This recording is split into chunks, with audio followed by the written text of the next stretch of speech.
Ang White Lady sa Balete Drive. Madilim ang gabi. Tahimik ang kalsada ng Balete Drive. Pero hindi ka nag-iisa.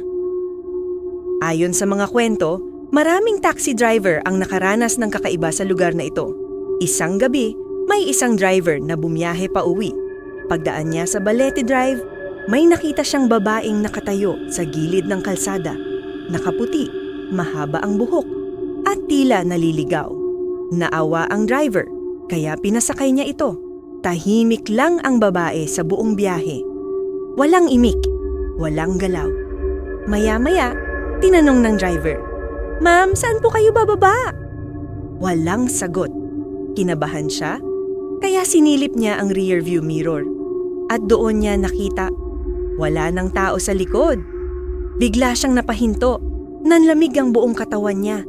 Pero ang mas nakakatakot, may marka ng kamay sa kanyang balikat. Parang may humawak kahit wala namang tao. Sinasabing ang babaeng iyon ay isang kaluluwang hindi matahimik. Biktima raw ng isang trahedya sa lugar na yon. Hanggang ngayon, patuloy siyang nagpapakita, naghahanap ng hustisya. O, kasama, kaya kung mapadaan ka sa Balete Drive sa 10 oras ng gabi at may makita kang babaeng nakaputi, huwag mo nang lingunin dahil baka sumabay na siya sa'yo.